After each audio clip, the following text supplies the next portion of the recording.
Diamond Harbour model, সেই নাম বারবার উঠে আসছে। আর এই ডায়মন্ড হারবার মডেল তো একের পর এক বোমা আছড়ে পড়ছে। আবারও ধাক্কা ডায়মন্ড হারবার মডেলে। 8 তৃণমূল কাউন্সিলর ইস্তফা দিলেন। ডায়মন্ড হারবার পুরসভা তাহলে কি তৃণমূল কংগ্রেসের হাতছাড়া? 16টা ওয়ার্ড, আর 16টা ওয়ার্ডের মধ্যে 8 তৃণমূল কাউন্সিল ইস্তফা দিচ্ছেন যখন, তখন ডায়মন্ড হারবার মডেল এভাবেই কিন্তু সেই দুর্গে একের পর এক হামলা, এবং সেই দুর্গ ক্রমশ ভেঙে পড়ার মুখে।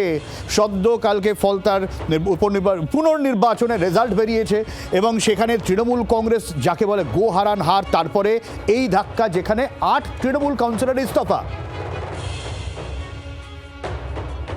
কেন, কি কারণ, ডায়মন্ড হারবার পুরসভার কি আপডেট, নকিব জানাবে। নকিব, দেখো সুপ্রসাদী, তুমি জানো ডায়মন্ড হারবার পৌরসভা তৃণমূল কংগ্রেসের দখলে, যেখানে এই পৌরসভার 16টি ওয়ার্ড, এবং সেই 16টি ওয়ার্ডের মধ্যে 8 জন যে ইতিমধ্যে কাউন্সিলর তারা সশরীরে ডায়মন্ড হারবার মহকুমা শাসকের দপ্তরে আসেন, এবং সেখানে এসেই তিনি এই তাদের যে পত্র সেগুলো দেয়, এবং তার পাশাপাশি একজন কাউন্সিলর 14 নম্বর ওয়ার্ডের কাউন্সিলর তিনি কিন্তু মেল করেন, এবং ফলে কিন্তু বোঝা যাচ্ছে যে এই যে তৃণমূল কংগ্রেসের যে এই যে ভাঙন, এবং কাউন্সিলর হিসাবে যারা 8 জন এই তারা পদত্যাগ পত্র জমা দিল, এবং বোঝা যাচ্ছে যে এই 16 জন যে তৃণমূল কংগ্রেসের মধ্যে 8 জন জমা দেওয়ার ফলে কিন্তু পৌরসভার যে যে প্রশাসন সেটা কিন্তু ভেঙে পড়বে। পাশাপাশি যেভাবে আর কয়েক মাস বাকি আছে পৌর নির্বাচন, 2022-এ নির্বাচন হয়েছিল, সেখানে 16টি আসনে গিয়ে 16টি ওয়ার্ডে কিন্তু তৃণমূল কংগ্রেসের দখলে ছিল।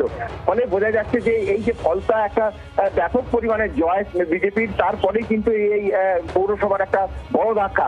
ডায়মন্ড মডেলের যে কথা বলা যাচ্ছে, ডায়মন্ড হারবারের প্রপার ডায়মন্ড হারবারের পৌরসভার এই যে ভেঙে পড়া, সেটাই কিন্তু একটা বড় প্রশ্ন দেখা দিয়েছে ইতিমধ্যে। কিন্তু যে এইভাবে যদি তৃণমূল কংগ্রেসের কাউন্সিলরে একের পর এক এরকম ভাবে পদত্যাগ দেওয়া যায়, এই পরে দেখা যাবে হয়তো পঞ্চায়েত ভাঙনে দেখা যাবে।